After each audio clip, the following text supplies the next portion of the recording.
Hi guys, so today in this video we are going to solve k subsets with equal sum. Okay, so basically this question is the extension of the previous one, which is k subsets. Normal k subsets. Okay, basically the name of that question was k partition. Okay, so this was the name of that question. So kindly do this question before coming to this solution, because I'm just going to change the base condition and this question will be solved. Basically what this question is asking, in k partition, what we are doing, we are having some numbers, let's say n equals to 5. So we are having 1, 2, 3, 4 and 5. Okay, and let's say the value of k is 3. So what we have to do, we have to divide these numbers, into k partitions. K, let's say this k represents 3 empty boxes. Okay, k represents 3 empty boxes, and we have to put 1, 2, 3, 4 and 5 in these boxes in such a way that not a single box should get remained empty. Okay, so let's take an example. 1, 2, 3, 4 and 5. This is the case. 1, 2, 3, 4 and 5. 1, 2, 3, 4, 5, or and so more. Okay, so these are the cases which we have to print in the previous question, which is k partition. Okay, so this problem is exactly same. I'm just going to, if I want, just copy that code, just paste it here and just change the base condition according to this question. Okay, so now let's discuss this problem. Basically what this problem is saying, you have made the partition. Okay, you have made the partitions. This problem is expecting us that we have made the partition. Now one more condition is applicable to this question, which is, let's say you made this partition. You made this partition for 1, 2, 3, 4, 5, k equals to 3. You made this partition. Okay, so what you have to do, you have to check whether every partition is having equal sum or not. So what we have to do, we have to add all the elements present in first partition. We have to add all the elements present in second box. We have to add all the elements present in third box. This is how we are going to check whether 1 is equals to 2, 2 is equals to 3. If all the partitions are having equal sum, then we have to simply print this partition. Otherwise, we will simply return. Okay, so this is the only change which we have to do. Okay, now let's see. Let's take a generic example. What we were doing in the previous question. Let's say A, B, C and D. We are having 4 balls. Okay, we are having 4 balls and the value of k is 3. Okay, so k represents number of boxes. What kind of method we are applying to this problem? Basically, ball will choose in which box to sit. This is the method first. As if you have seen my previous videos, with this permutation word second, permutation word first. Okay, so in that I have explained that method 1 and method 2. Okay, basically first method says that ball will choose in which box to sit, and second method is saying box is going to choose which ball to hold. Okay, so these are the two cases. Okay, these are the two methods. Okay, method 1 and method 2. Okay, now in this case we are having 4 balls A, B, C, D. Basically we are having a number which is equals to 4. So we are having choice now that we can let them 1, 2, 3, 4 balls. We can take them A, B, C, D. So currently I am taking A, B, C, D. Okay, so we are having A, B, C, D balls. K equals to 3. K represents partitions. That's okay. Partitions, or you can say boxes. So these are the 3 boxes. Okay, now I am talking about A. So basically this, in this question, if you see the numbers provided to us, that means the balls, we are having an array. That the length of array represents number of balls. ARR dot length represents number of balls. Okay, and ARR of 0. Let's say ARR of 0 represents the number of that ball. Let's say ARR of 0 is 5. So I am having this ball. This is the ball. Okay, if ARR of 1 is 0, so I am having this ball. Okay, so basically we are having an array. You can see that where is our array? Yeah, here we are having our array. Now what we have to do, basically this is our array. Okay, so what we have to do, we have to take input from the user, which will provide the number of that ball, number present of that ball. And what we have to do, we have to place that ball in some boxes, in boxes. I'm talking in general way, okay? In general language, I'm saying we are having some balls numbered provided by the user. We are having some boxes. What we have to do, we have to put that ball into boxes in such a way that none of the box should remain empty and all the boxes should have equal sum, okay, equal sum according to the box. According to the box, that means, let's say first box is having 1 and 5, okay, second box is having 2 and 4, third box is having 3 and 3, okay. So you can see 1 5, these are the boxes, okay, these are the boxes. So you can say 1 5, yeah, 2 4, yeah, 3 3, so all is having 6 sum. So now this, we have to print this output, okay. So this is the question, this is the problem statement. Now let's discuss how we have solved the previous one. Basically, we are going to do the exact method, exactly same method, only one change which we are making. Firstly, let's discuss the parameters. Okay, let's discuss the parameters. What are those parameters? Basically, firstly, int, m and k, they are useless. So to just remove them to not get confused. Okay, so I and k are useless. Okay, this array represents the set of balls. This includes the ball. Okay, this is a bag. We are having a bag which includes balls. That's okay. VIDX says which numbered ball you have to choose. If VIDX is 0, then what it represents? It represents that I have to pick 0th position ball. Understood? So basically, this is the indexing of our array. Okay, subset sum. We will come to this point. S. Okay, so leave it. Just take it that empty set. Okay, so currently, initially all the sets are empty.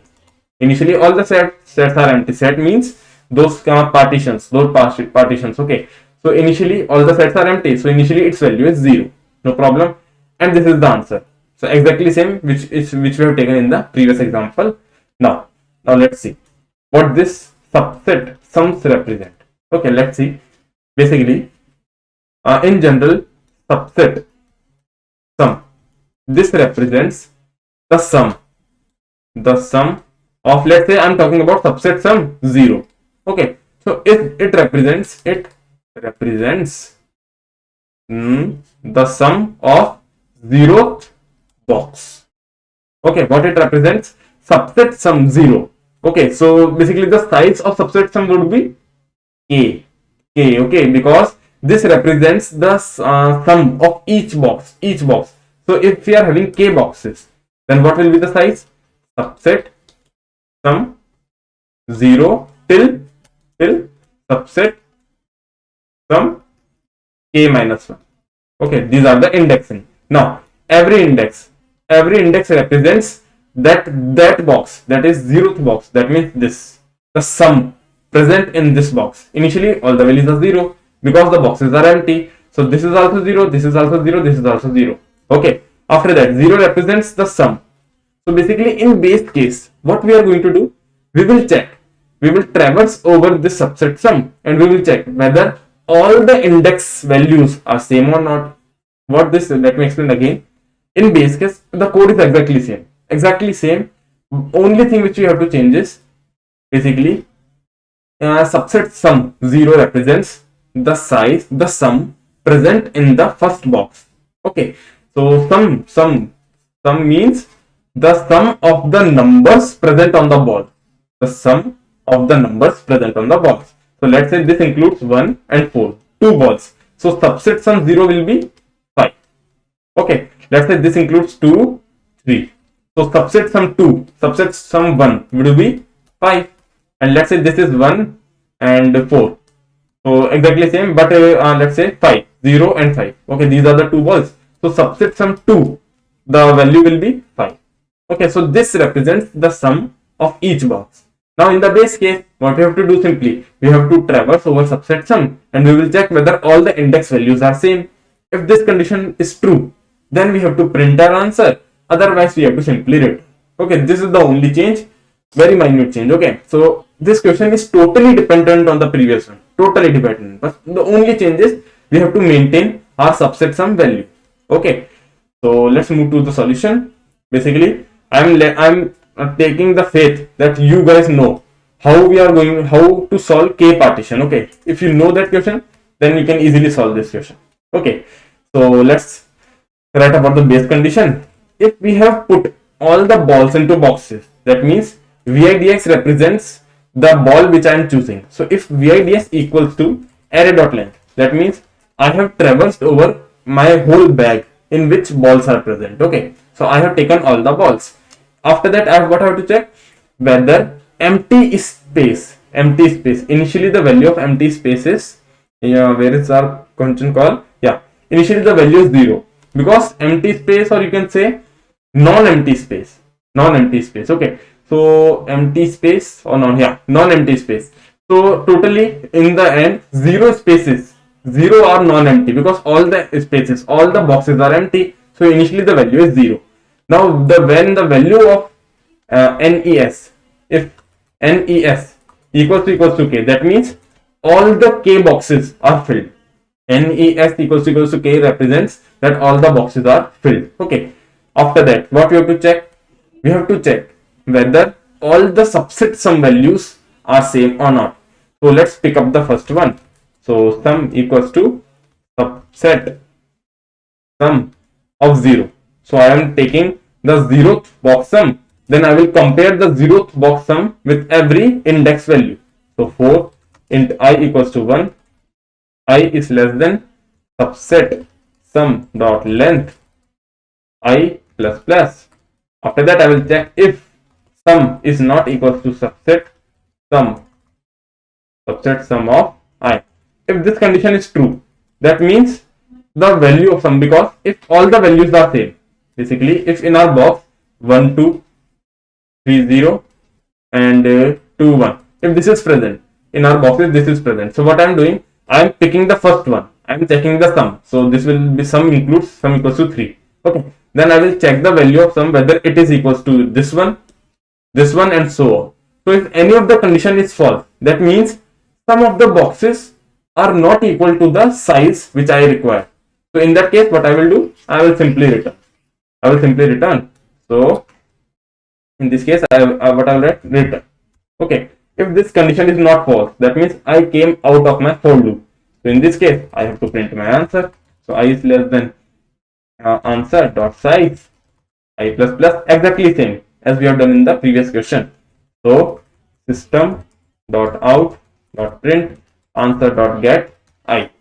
After that, just leave some space, and after that change the line system dot out println and just return from the function. Very easy. Okay, after that the code is exactly same. One change is whenever we are accessing the ith box, that means we are having k boxes. Let's say I am accessing the first box. So if I am accessing the first box and putting a ball inside it, so in that case, what I have to do? I have to increase the sum. Let's say I am having subset sum. Yeah, these are the boxes. And if I am putting this ball, if I am putting one into this box, so what I have to do? I have to write subset sum of 0 plus equals to 1, because I am putting a ball inside it. Now the size of this box will be 1. So this is the only change which I have to do. Otherwise the code is exactly same. So firstly I will traverse all the boxes. So I equals to 0, I is less than k, I plus plus. I am traversing the boxes. I will check whether that box is empty or not. So if answer dot get I dot size equals to 0, if if this is the case, that means that box is empty. So in that case, what we are doing, we are putting the ball inside it, we are making some changes, and then we are breaking the loop. Why we are breaking? Because we don't want to print permutations. If I will put that ball, basically what I mean to say, I have explained this concept is explained in the previous video. That's why I am not going to deeper. But what I want to say, let's say you are having 3 boxes and you are having one numbered ball. So you cannot put that ball inside this box because this box is empty. So when one box is empty, you cannot put that ball outside that box. Understood? So this is the case. So that's why we have to break our loop. Okay, after that, what I have to do? I have to put that ball inside my box. So answer dot get I dot add, and add what? Array, or I can take the ball now. So let's make it some generic. Okay, int ball which is equals to array of vidx. So I picked the vidx numbered ball. Okay, after that, what I have to do? I have to add that ball. Very easy. I have to add that ball. I have to add that ball into subset also. So subset of I plus equals to ball. Okay. After that, I have to make the call. So solution and arr vidx will get increased because I have put the vidx numbered ball. So I will check for the other balls. Okay, other balls. So subset sum, this will remain same. NES plus 1 because I filled the empty cell. Whenever I am filling the empty box, I have to increase the value of NES. Okay, after that, answer will remain same. And while backtracking, just reverse these values. That is minus equals to ball, and answer dot get I dot remove answer dot get I dot size minus 1. Okay, so this is the case for that when I don't have any ball in that box, and else that means that box is filled by some other box. So in that case, just copy the code, exactly same code. So we'll see only one change. I'm not going to increase this value. That's all about this question. Very easy, totally dependent on the previous one. Okay, totally dependent. So we are having compilation error. Let's see. NES equals to K. Okay, so we are not having K. So what I can write? Answer dot size. Very easy, no problem. Okay, let's see. Yeah, here also answer dot size.